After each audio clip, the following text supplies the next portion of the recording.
So good morning, everyone. So like today I want to discuss one more interesting topic, that is, how to measure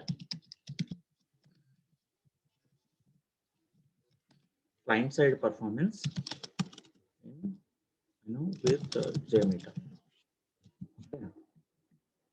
How to measure client side performance with JMeter? Any Okay. So so suppose you sent a request from the browser, right? You typed some gmail.com or irctc.co.in or apple.com, right? So let me open an incognito browser and say, for example, you typed apple.com, right? So if you observe here, there are a lot of high resolution pics, right? As well as if you see the developer tools, right, there will be a lot of CSS files and JavaScript files. Okay, so let me open the developer tools and uh, do a control refresh, right?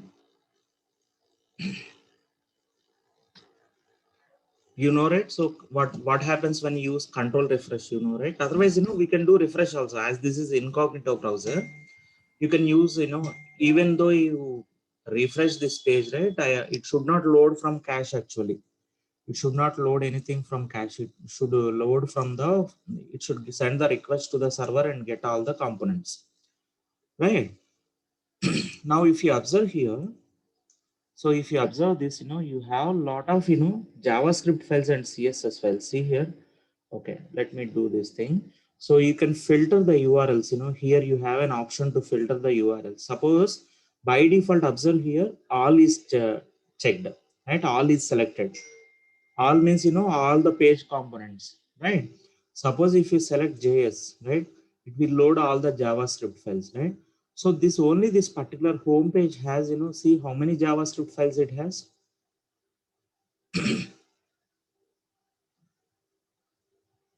It has 11 JavaScript files, guys, right?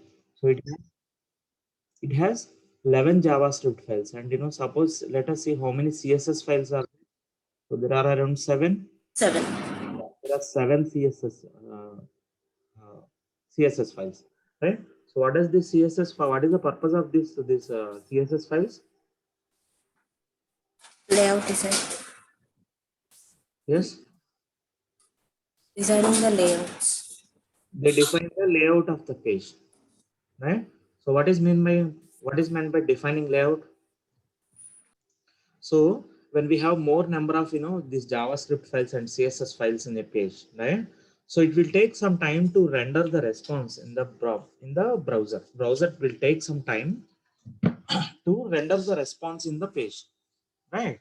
Is it clear, guys? That is called as browser rendering time. Please give me a moment.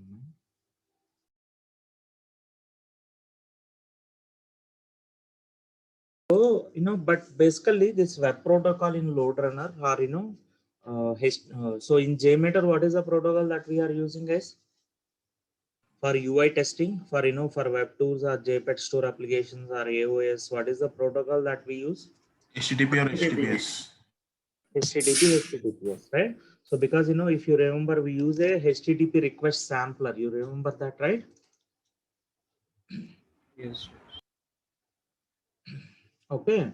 Now, so either it is LoadRunner or it is JMeter, right? So the moment the transaction time will be considered as the time spent from the moment you send the request, right? So you sent a request from a browser. So at that time, it will start measuring the response rate, right?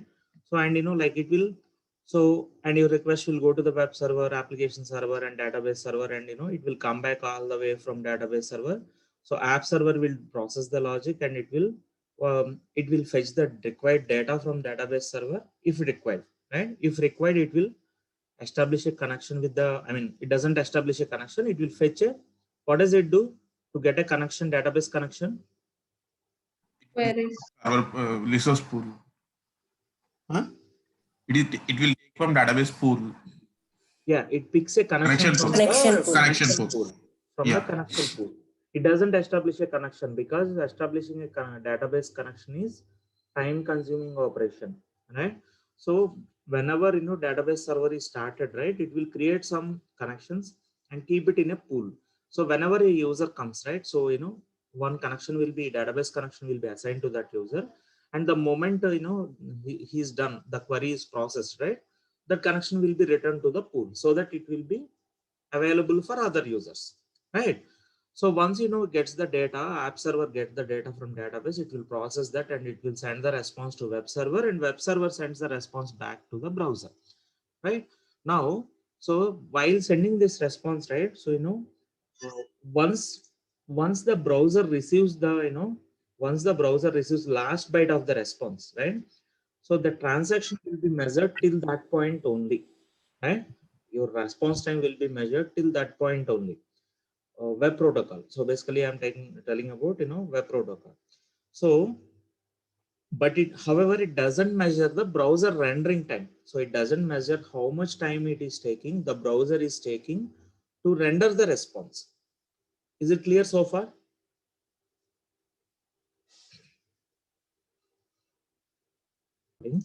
So your transaction response time, which is measured by web protocol, right? So it consists of processing time on web server, processing time on application server, and processing time on database server, and network latency between the servers and the client, right? So network latency means how much time it's spent on the network, right? All these servers will be connected with the network, right? So and also like our request should travel over the internet, right? From our browser, our request should travel over the internet, and and also it will spend some time between these servers, right? So that is so your transaction response time consists of only those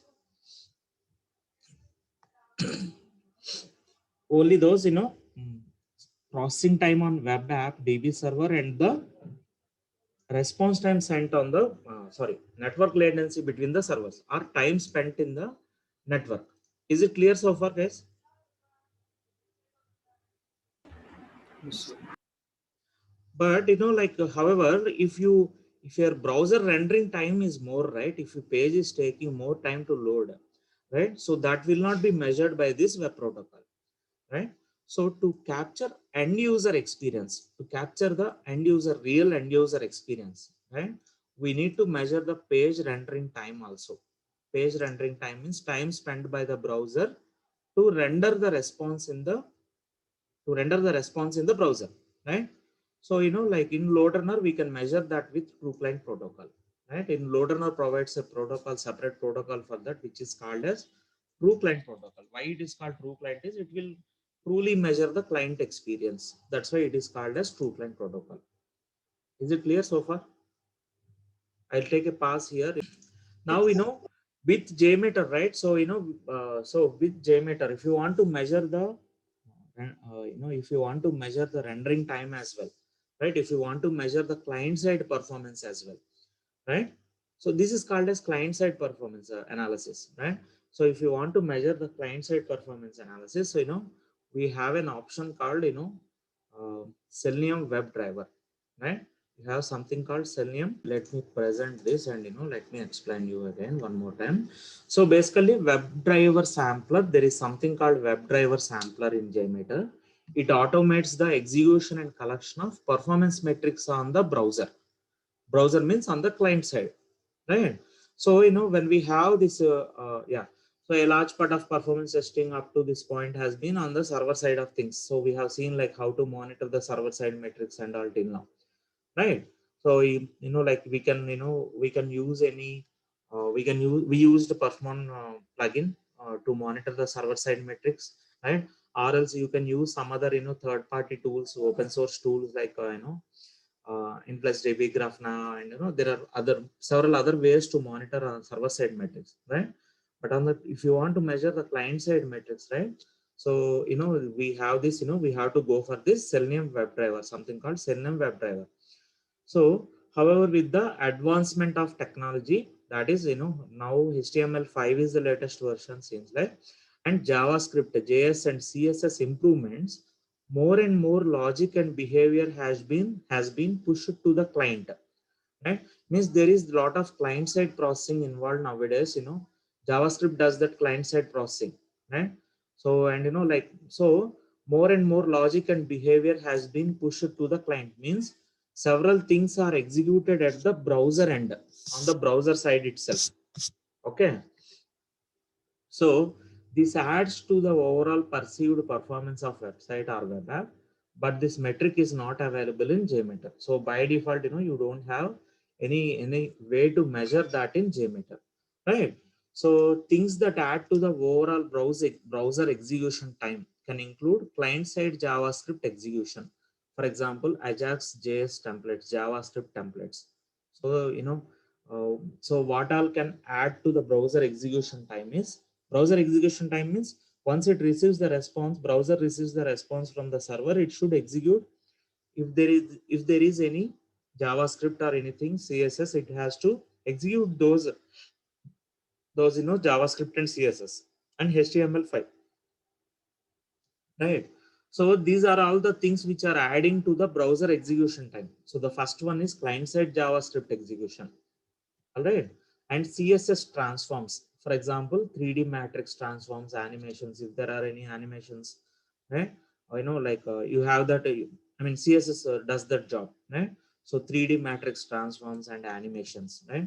And third party plugins, for example, Facebook, like double click ads, site analytics, etc.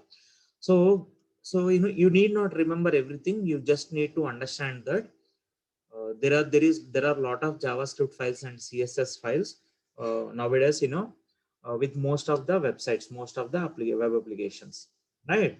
So all these things add to the overall browser execution time, and this WebDriver aims to measure the time it takes to complete rendering all this content, to measure the rendering time of all this content, which content, JavaScript, CSS, and third party plugins, etc., right?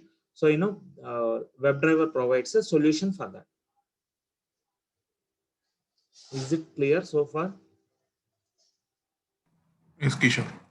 Clear now what what is meant by scrambled page. Your actual page should look like this, right? I have just shown you. If you get if browser is able to render the page properly, it should look like this.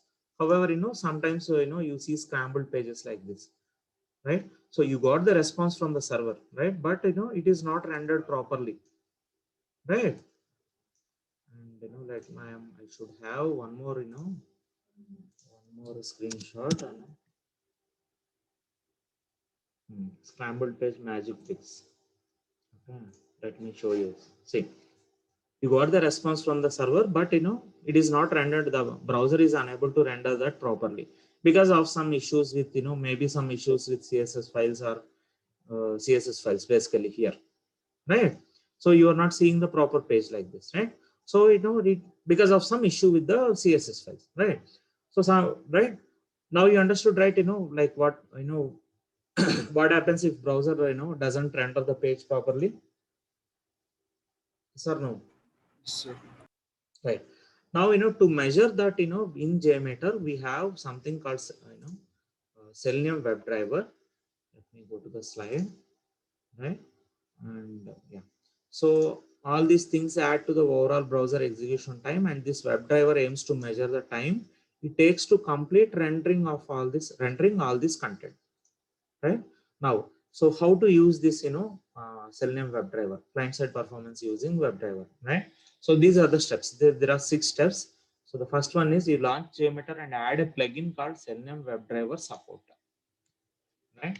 You add a yeah, that comes as a plugin, right? So you need to download that plugin or install that plugin called Selenium WebDriver support, and you create a test pan and add a thread group and add a config element called Chrome driver config. So here you will have one config file for every browser. So for Chrome you have this Chrome driver config, if it is Firefox you have Firefox driver config and all, right? And add a sampler called WebDriver sampler, and you add a listener called view results. I'll show you step by step all these steps, right? And then download Chrome driver.exe and provide the location in the Chrome driver config. Add scripts in the WebDriver sampler. Add scripts in the WebDriver sampler, and then replay the script and validate. So let's see this step by step, right? So, but I kept a note here. So when you do this, what happens is your JMeter will actually open a browser.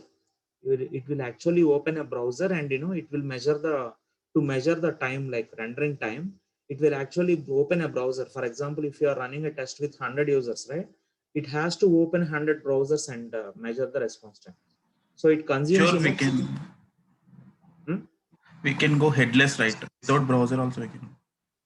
Yeah, we will discuss that. We will discuss that later, right? So with this setup, like what happens is you cannot do large scale testing. So you cannot go with test with thousands of users with this approach, right? And now let's see how to use that. I launched JMeter, and first you have to add a plugin called Selenium WebDriver Support. Okay, so like I will add a plugin called to this test plan. I will add a plugin. Yeah. So first go to the plugins. So either you can go from this options, or you can directly click on this icon, right?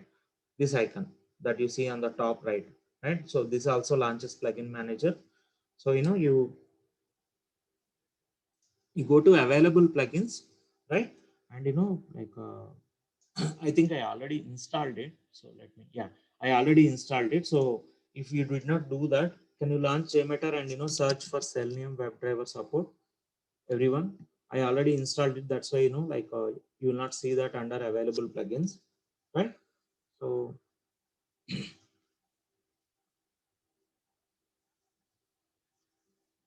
can someone share your screen who opened JMeter? Yeah. So can you go to can you launch this plugin manager? Open a new script, Salim. No, go to file and open a new one. Yeah.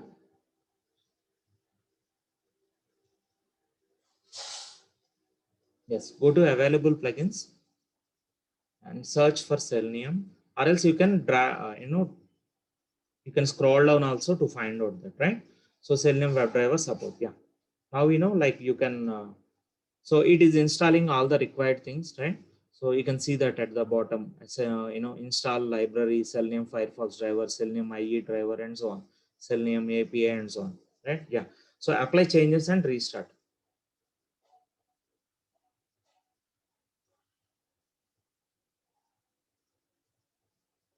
And you can see the documentation over here, right? Click on that link to see the GitHub link to see the documentation for that.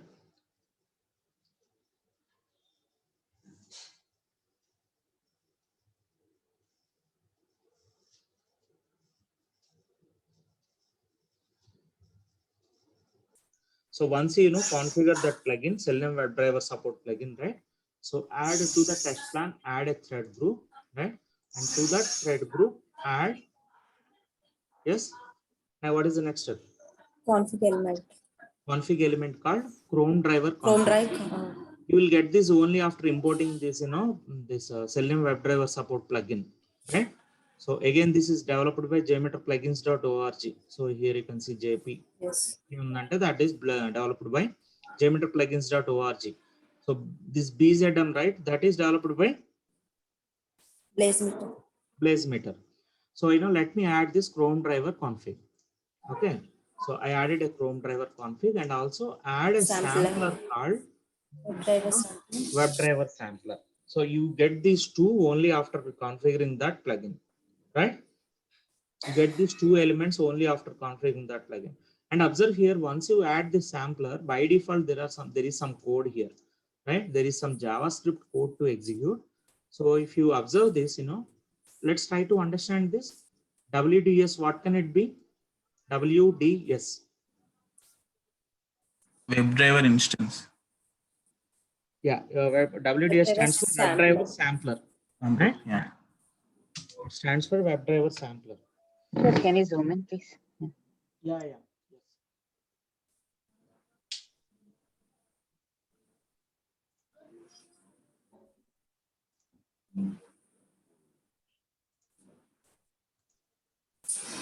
Is it fine now? Yes. Still, this font looks very small to me. Okay, let me do one thing. Let me show that in Notepad++.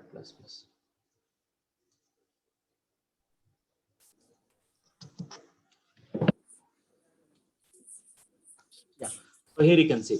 So WDS dot sample result dot sample starter means it will measure the, at this point, this line indicates that, start measuring the sample time, right? And WDS dot browser dot get off, geometric plugins dot org means, there is one request, so, and after the, observe the third line, then you will understand. So WDS dot sample result dot sample end means it is ending the transaction over here. So what does it do basically? This will measure the, time for this URL, this URL geometriplugins.org, right? It will measure the client side performance, metrics also.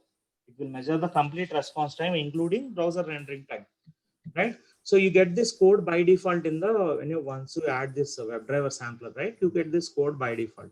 And observe here, the script language is JavaScript, and it supports other, scripting languages like BSH means Bean Shell, so Nashorn and JXL something, etc. Right? So we can go with this JavaScript, okay? So, but it supports Bean Shell scripting, and all those are, all the supported scripting languages are listed here, right? So let me save this.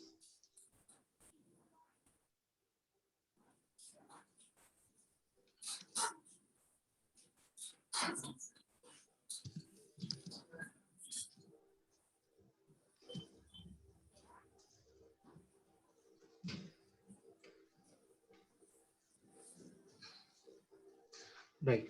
So what is the next step now? I added a sampler, and let's add a listener to see the, to see the replay log, right? So let me add a listener called view results tree, right? And what are the next steps now? So download Chrome driver.exe and provide the location in Chrome driver config.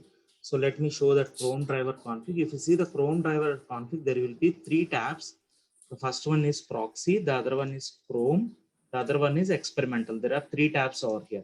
So you need to download this Chrome driver, Chrome driver.exe, and provide the location in the Chrome driver config, right?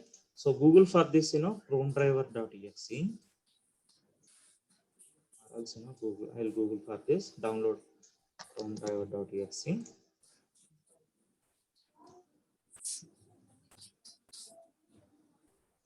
Go to this downloads, right? And then you can download the latest version. So you have multiple versions over here. So you can download any of the latest version. And you select, let's go for, we have to, for each operating system, they have provided a different file. So Chrome driver win32.zip, right? This is for, these two are for Mac, right? And this is for Linux operating system. So based on your OS, like, you download the corresponding file. Right, and let me show that.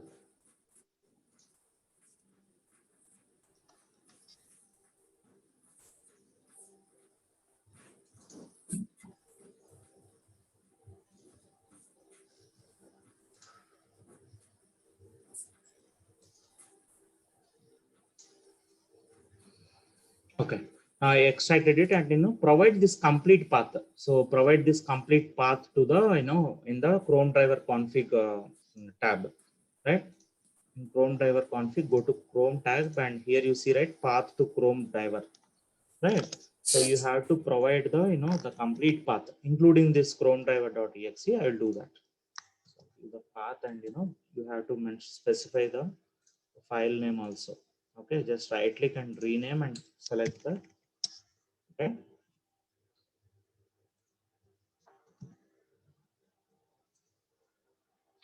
Right, we are done with this step. Download Chrome driver.exe and provide the location. Right, now add scripts in the WebDriver sampler. So whatever you want to measure, right? So for which transactions you want to measure the, client side metrics also, you have to add them in the WebDriver sampler. So before doing that, that is bit, bit tricky, and it will, it takes some time. So before doing that, let me replay the script and show you, like, we have some, by default you have some code over here, right? Some JavaScript code over here, right? Let me replay that script and show you what happens, right? So view results is empty because I haven't replayed the script. And if you replay the script, right, see here, it has opened a browser, and it closed immediately, right? And let me add if you want to, we want to see the response times as well, right? So how can we see the response times? Aggregate report. Huh? Aggregate report. Yeah, we can use either summary report or aggregate report, right? So you can use either of those or both, right? Now let me replay the script again.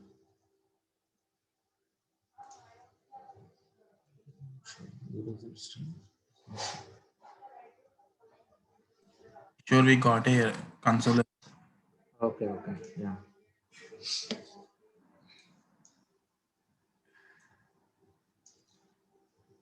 Browser has not been configured.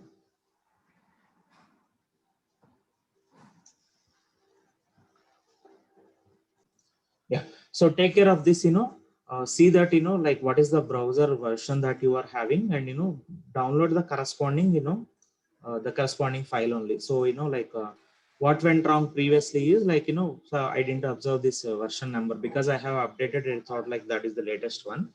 So basically you have to check your browser version, your whatever browser you are going to use. If you are using Chrome or Firefox, so check what is the latest version and download that corresponding Chrome driver, right? Clear, right? Yes, Kishore. Right, now you can see that, if you are executing the script, right? So, let's see. So here you go. So this is the actual, your response time, including the browser rendering time, right? So it's around 3 seconds, right? Now let me replay and one more time. So once you replay the script, right, observe here, it opens a browser and it accesses that URL and closes it. Once that page is loaded completely, then it closes, right? Now you can see it took some, 3 seconds, right? More than 3 seconds it took. Is it clear, guys? So, as we gave by default, number of users will be 1, and, yeah, if you see the thread group, number of threads will be 1 only by default, right? So that's why, it opened only one browser. Suppose if you give 5 over here, right? So it will open. So let me clear this first. It will open 5 browsers now.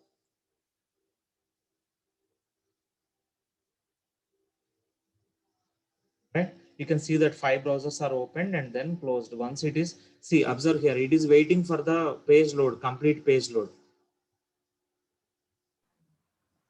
You got it right? Yes, Kishore. So the page processing is not completed, right? Maybe some elements are not yet loaded in the page. It is waiting for that. So then it measures the how much time actually it takes, right? So it took around like 4 seconds now, right? Only 4 samples. We are seeing only 4 samples because this is still processing.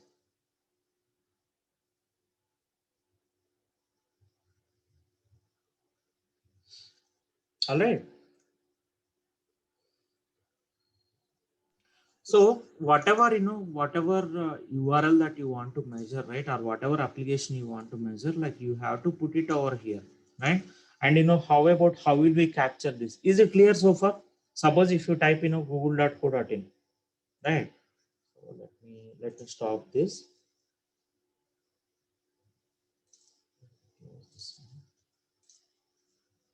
Yeah. Suppose you want to measure the, response time including browser rendering time for, apple.com.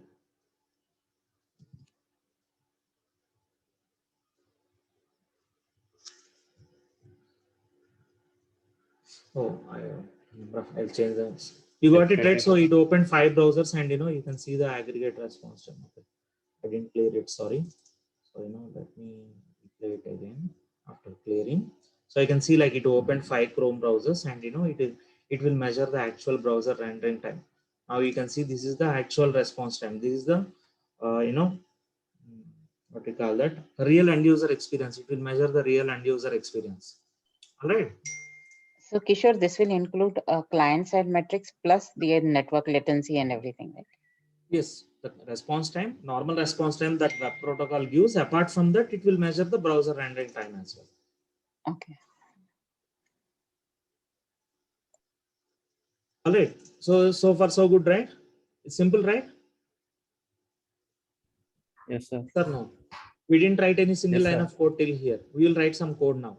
So, this is fine. So if you want to just measure, a single URL, then well, that is fine. But if suppose, you want to measure for your use case, say for example, you are testing a Flipkart or Amazon kind of application, you will not have only single step, right? So you will have like, you have to launch the URL, flipkart.com or amazon.in, right? And then you have to search for something and search for some product, and then you have to add to cart and do all that, right? And how to capture all those, how to record all those, right? Is it clear, guys? If it is a single URL, launch page URL, that is fine. So you can directly give the URL over here. But if you want to include the use case, right, how to do that? If you want to, have a complete script, right? So for that, I will use something called, a Chrome extension called Catalan Recorder. There is something called Catalan Recorder, right? I'll show you that. So are we good so far? I'll pause recording. Now let's see how to use this Catalan Recorder. Okay, let's see how to use this Catalan Recorder. So once you configured that plugin, right, click on that Catalan Recorder, open that, and you click on start recording. So click on the start recording, right?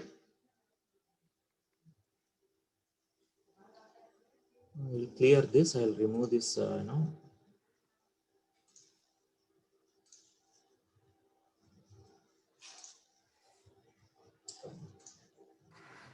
Remove test case.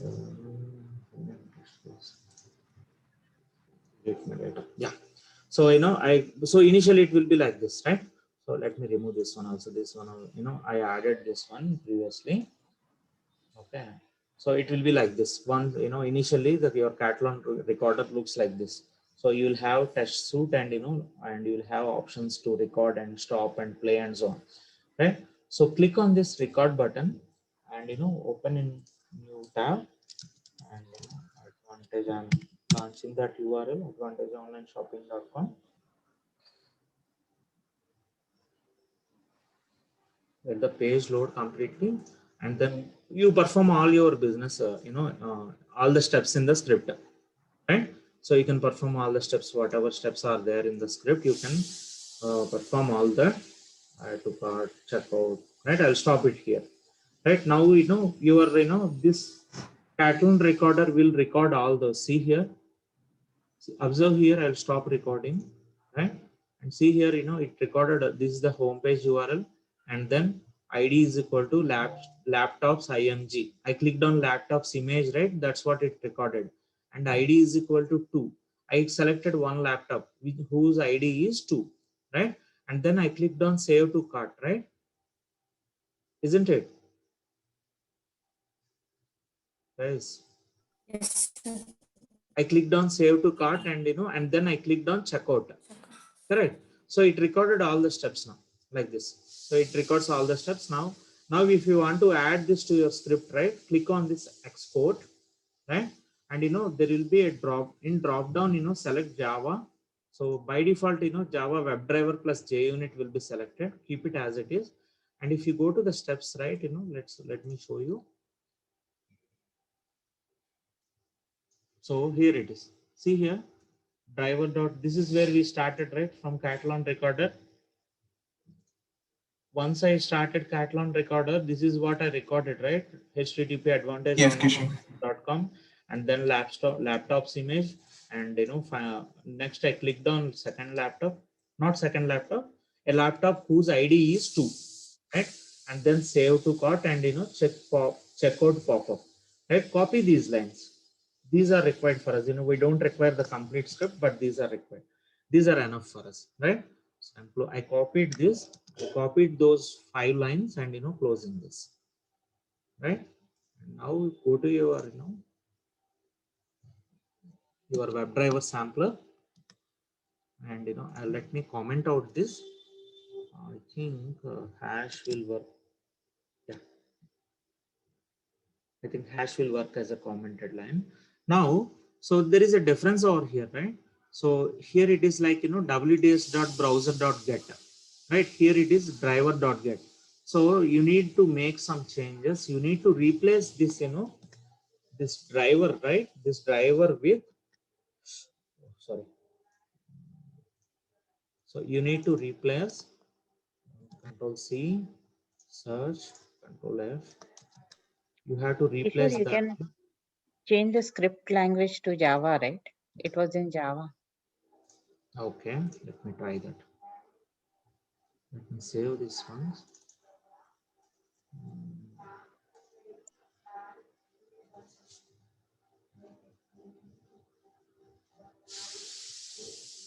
Let me add one more driver sampler. I'll do that I'll select Java and sampler, driver sampler, and let me select Java. No. So here also it shows wds.browser.get only. Okay. So you replace this driver with wds.browser, right? So I'm copying this wds.browser.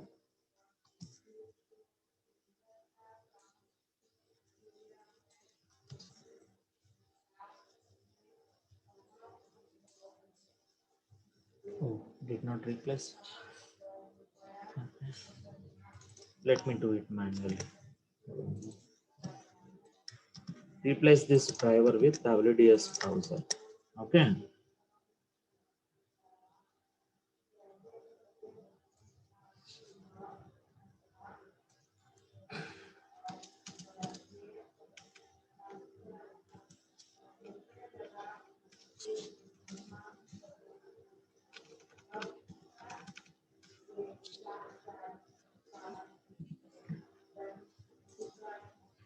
So let me remove this, because I want to see in the browser, right?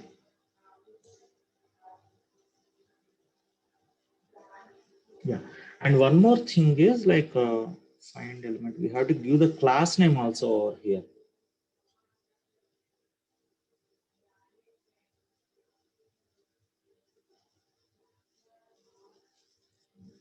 Okay. I'll do one thing. So like I will take Google example only. I have to get this class name.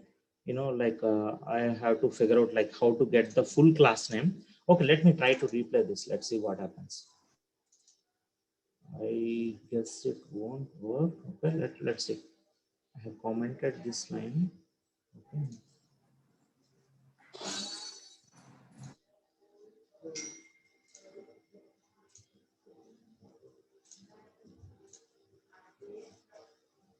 Kishore, we are getting console error.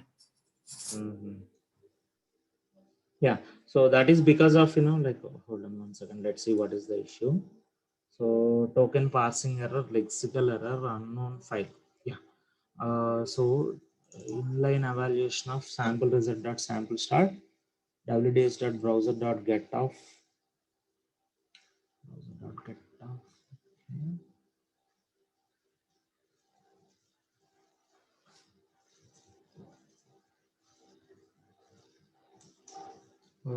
Okay, hold on.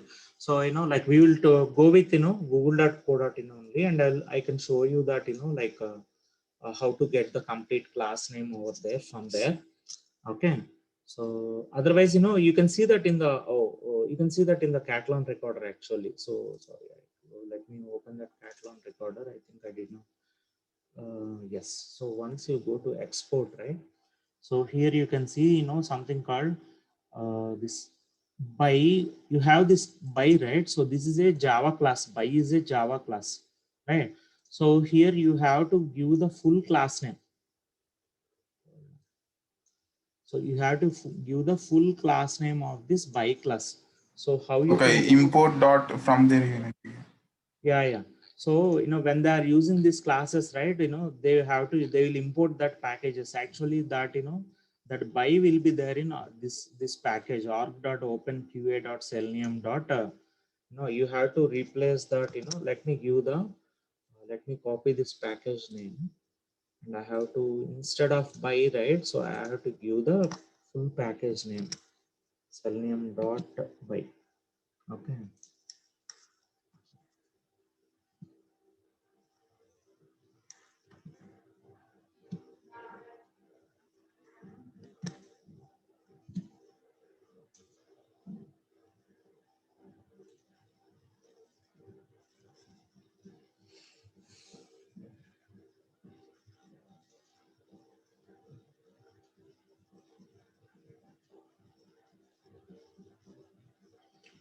So what does it say? Inline evaluation of WDS sample result dot start. Like okay. Maybe it is because of this. Maybe like this is not a comment. Okay. Lakshman, can you check how to comment in JavaScript? Okay, let me select JavaScript. Comments, it will work like that, Kishore. Backslash, double backslash. Yeah, correct. Backslash. Now you can Yeah. see like it is in green, right? Yeah, I Yeah. suspected that, but I forgot. Yeah. So now this is proper, comment. Now I commented this line. So if you want to comment some line, use this double backward slash, right? So now you can see that it opened that, advantage online shopping